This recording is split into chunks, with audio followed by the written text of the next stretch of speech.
Vamos a mais uma pauta, falando agora sobre mais um passo dado rumo às mudanças de 2025 na Lei da Nacionalidade Portuguesa. Como você sabe, nós estamos aqui no canal acompanhando a evolução deste processo legislativo. Já temos 4 vídeos que abordam todos os aspectos destas proposições legislativas e hoje vamos ao 5º vídeo, 5º capítulo da série, porque nesta quinta-feira, 10 de julho, foi votada e aprovada uma deliberação de urgência à proposta número 1 do governo, que é a proposta que traz o grande pacote de mudanças na Lei da Nacionalidade. Então, no último vídeo, eu falava que na sexta, 4 de julho, haveria a discussão na generalidade. E eu não voltei a fazer um novo vídeo desde então por um motivo, que eu até já havia antecipado. Porque o que aconteceu no dia 4, uma semana atrás então, é que, para buscar algum consenso, para evitar riscos no processo legislativo, e também é bom que se diga, por força da pressão que o parecer do Dr. Jorge Miranda, o nome de peso do constitucionalismo português, que fez várias críticas às mudanças, apontou várias potenciais inconstitucionalidades na proposta do governo. Por conta disso, o PSD, que compõe o governo, compõe então a Aliança Democrática, viabilizou uma estratégia, uma manobra parlamentar para remeter os projetos de lei sobre a nacionalidade diretamente à fase de especialidade, sem votação na generalidade. Então, eu sei que há muita expectativa quanto aos próximos passos dessas alterações, muitas pessoas aí ansiosas, querendo saber quando isso vai se resolver, de que forma essas propostas vão avançar. E eu sei que é um pouco confuso entender este vai e vem das votações nesta fase, então eu vou tentar resumir de uma forma simples e não muito técnica. O que aconteceu então no dia 4, há uma semana, é que se decidiu, ao invés de votar na fase inicial, que seria a tal generalidade, os projetos de lei foram enviados à Comissão de Assuntos Constitucionais para que, ao invés de se votar separadamente cada projeto, cada proposta no plenário, os textos então fossem enviados para uma análise conjunta da comissão que permite fundir ou harmonizar as propostas semelhantes antes de uma eventual votação. Então, lembrando, temos a proposta do governo, temos o projeto de lei do Chega e temos o projeto de lei do Bloco de Esquerda. Resumindo, então, de uma forma mais simples até, em vez de começar o processo de votação, decidiu-se por mandar tudo para uma fase de fusão, pulando, então, a etapa da votação na generalidade e indo diretamente para a discussão técnica na comissão, artigo por artigo, para que seja votado o texto final na especialidade. E o que nós temos de novidade para hoje é que, sim, foi aprovada a urgência na proposta. Foi aprovada, mas houve, então, um acordo.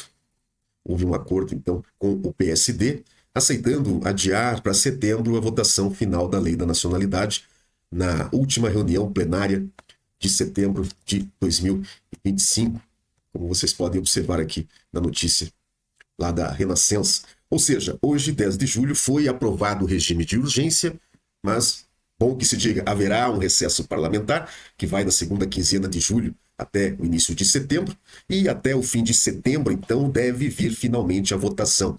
Então, já temos data, já temos uma estimativa concreta de quando isso vai avançar, até finais de setembro de 2025. É claro que, durante o recesso, as movimentações políticas não ficam totalmente paradas, mas regimentalmente, então, o fato é que ficou para setembro. Então, os vídeos anteriores se complementam. Eu sugiro que você assista esta série para poder acompanhar os detalhes todos, tudo o que está em discussão. Porque no cenário de momento, todas as proposições, todas as possibilidades citadas até então, nos nossos 4 vídeos, continuam na mesa. Até este momento, todas as cartas estão sob a mesa. Então, cientes aqui deste contexto introdutório, a pergunta que fica é o que vale a pena nós anotarmos hoje, sem correr o risco de ficar aqui discutindo coisas que não levam a qualquer lugar, mas o que vale a pena nós pontuarmos hoje. Eu trouxe a vocês alguns pontos, fique comigo então, porque eu preparei também um react aqui das falas de hoje, que vão te dar uma noção também da temperatura do tema e vão mostrar que, apesar de haver uma maioria para que o governo aprove com tranquilidade até a proposta, há questões extra-parlamento, há vozes externas que podem trazer um caminho menos suave, digamos, para o governo. Essa pauta foi sugerida por Fluminense Foi Assaltado. Obrigado a você que sugeriu essa pauta e a vocês que enviam sugestões pelo link que está na descrição do vídeo e no primeiro comentário fixado. E claro, se você quer se manter atualizado, inscreva-se no canal e claro, deixe aí o seu like, aproveite esta nossa pausa e faça isso agora. Deixe o seu like. Então eu quero começar aqui a nossa análise liberando alguns trechos lá do canal da Assembleia da República, apenas algumas menções, para que vocês tenham uma noção do que se passou, qual foi a temperatura dos debates, o que de fato aconteceu hoje.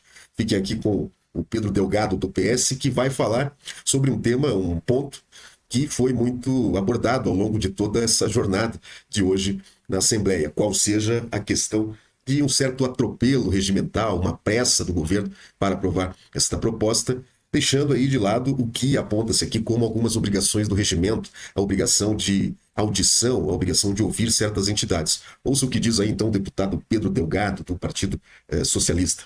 É verdade, o processo de urgência existe, está regulado regimentalmente, mas o processo de urgência não se pode tornar no processo de regra e não se pode ultrapassar todos os mínimos, especialmente quando a própria norma regimental, o artigo 128A, expressamente salvaguarda que os prazos obrigatórios para audições não podem ser ultrapassados e que esse mínimo tem que ser garantido e, neste momento, o projeto que é apresentado não o faz.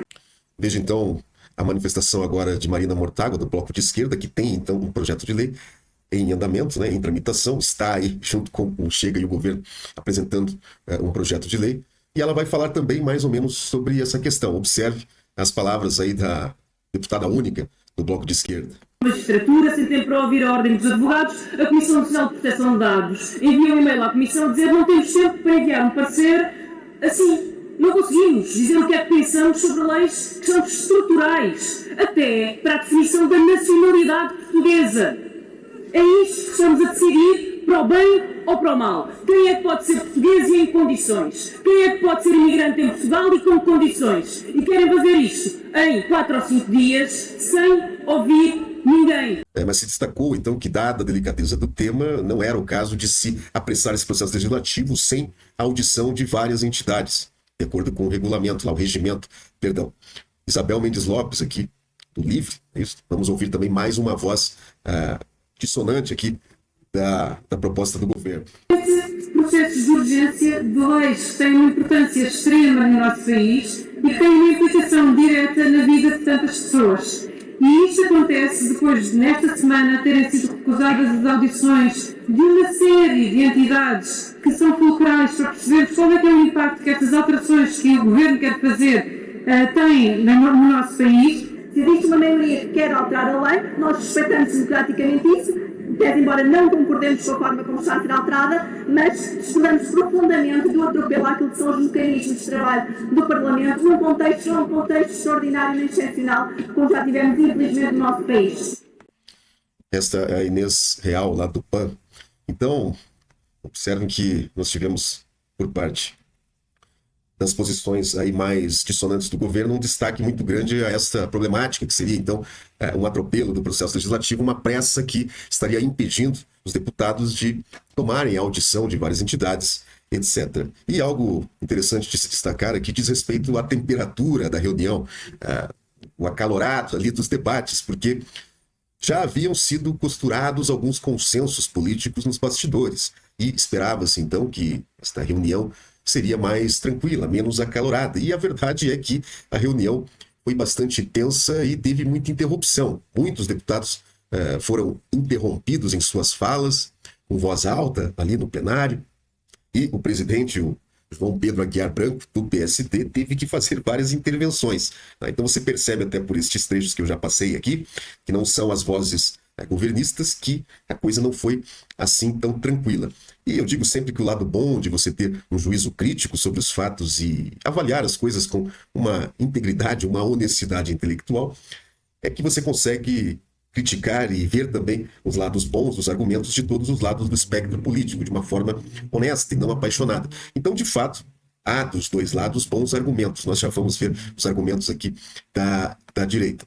E já adiantando, então, antes de passar aqui para o vídeo lá do Pedro Pinto, do Chega, e depois do Hugo Soares, do PSD, o fato é, você vai observar que a direita jogou na cara ali da esquerda a alegada arrogância, o salto alto da esquerda, quando a esquerda era maioria Então, os partidos à direita vão acusar aqui a esquerda de fazer valer as suas vontades sem diálogos, ao tempo em que a esquerda era a maioria. Isso foi muito destacado, né? Fala-se aqui uma necessidade de obedecer à democracia por parte da esquerda. Vamos ver, então, mais alguns trechos. Veja que a direita vai acusar aqui o lado mais à esquerda de não ter possibilitado uma abertura ao diálogo ao tempo das alterações propostas pela esquerda. Então, que não venha agora a esquerda tentar falar sobre falta de diálogos. Vamos ouvir aqui. Não têm coragem para fazer essa discussão. Mas sabem porque é que não têm Deputado Pedro Pinto do Chega. coragem? Porque em 2020, quando alteraram a lei da nacionalidade, os senhores tinham maioria absoluta e não quiseram fazer diálogo com ninguém. Quiseram fazer uma lei da nacionalidade à vossa medida, à medida da esquerda, da extrema-esquerda. E nós não permitiremos isso. Foi aquilo que vocês fizeram. Foi um legado que deixaram este país. Foi um legado que deixaram este Parlamento. Mas nós não permitiremos isso. Por isso, vamos votar a favor destes requerimentos que são extremamente importantes. Porque a discussão está feita. Mas é importante nós dizermos isto. É importante nós dizermos isto. É importante nós dizermos isto. Quantas propostas a extrema-esquerda apresentou para a lei da nacionalidade? Zero. As propostas vieram todas destas bancadas, fomos nós que quisemos alterar. Os senhores, nenhuma proposta. Por isso, meus amigos, trabalhem, trabalhem, trabalhem. Nós estamos cá para trabalhar pelos portugueses. Oh, senhoras e senhores deputados. Deputado Hugo Soares, do PSD. Apesar da fala aí do Pedro Pinto, vamos lembrar que o Bloco de Esquerda tem um projeto de lei apresentado. Da esquerda democrática com representação parlamentar. Eu vou lembrar-vos uma vez mais. Tem tanto direito de estar aqui sentado qualquer deputado desta bancada ou daquelas, como tem qualquer um dos senhores e das senhoras deputadas. Com uma diferença, o povo português quis que estas bancadas fossem maioritárias relativamente às vossas. E os senhores têm que aprender a respeitar a democracia. A democracia não se faz quando os senhores querem, a democracia faz-se. E por isso custa-me muito. Vocês podem fazer muito barulho, porque no barulho, eu devo dizer uma coisa, no barulho e no ruído, os senhores são iguaizinhos ao Chega e tanto contestam o Chega. Nos adianta. A democracia constrói-se com cada deliberação que este Parlamento toma. E as deliberações que este Parlamento tomam, sejam com a vossa vontade maioritária, seja com qualquer outra vontade maioritária, é a democracia a funcionar. E os senhores não percebem isso. Pois bem, então vejam que as discussões foram de fato acaloradas e chegamos então à aprovação. Falou-se aqui então que só a democracia quando a esquerda ganha votação, enfim, foi um debate até interessante. E questões então, questões que vão surgindo aqui ao longo desses últimos dias e que nós devemos ter atenção. Então, Jorge Miranda, o famoso constitucionalista português, apresentou aqui um texto, parecer, apontando várias inconsistências constitucionais na proposta de lei. E este foi um ponto que pesou nessa questão da não votação lá no dia 4 de julho. Porque você sabe, até nos últimos vídeos, e alguns outros colegas também que se dedicam ao estudo da lei da nacionalidade, nós já apontamos aqui questões que vão de encontro aí à Constituição Portuguesa, vão contra a Constituição Portuguesa, principalmente aquela questão relativa à retroatividade da lei, né? Um arranjo legislativo que se tentou fazer ali para impedir um tal efeito chamada, né? Então, eu já comentei naquele vídeo anterior, uma tentativa de, no projeto, na proposta de lei, fazer com que os processos apresentados após o dia 19 de junho, ou seja, retroagindo a lei, estes estariam já processados de acordo com as alterações, algo que, além de inconstitucional, contrariaria o Código Civil, né? Então, Jorge Miranda aponta esta questão aqui no parecer, né? Fala-se aqui, lendo aqui a matéria, né? Um dos problemas apontados é sobre as alterações anunciadas na Lei da Nacionalidade terem efeitos retroativos a 19 de junho. Então, no parecer de Jorge Miranda, as medidas ainda não estão em vigor, pelo que a pretensão do Executivo viola frontalmente a proibição de aplicação retroativa. Então, eu falava sobre isso no vídeo anterior, mas, claro, uma coisa é o Júlio falar, outra coisa é o Pelé da Constituição Portuguesa, que é o pai, né, da Constituição Portuguesa, um grande nome, falar isso.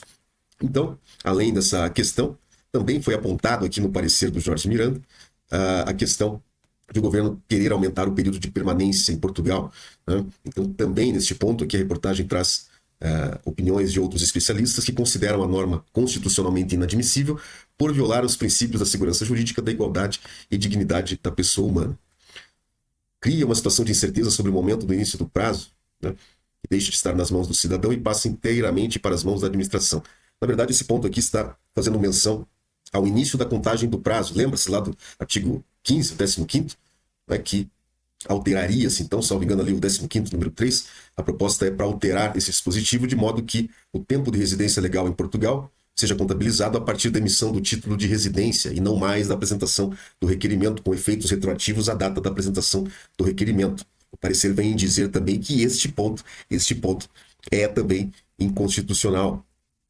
E depois fala-se aqui também da questão da perda da nacionalidade, porque na visão dos constitucionalistas aqui consultados, isto poderia se traduzir numa pena perpétua, que seria proibido, né? Seria vedado pelo ordenamento português.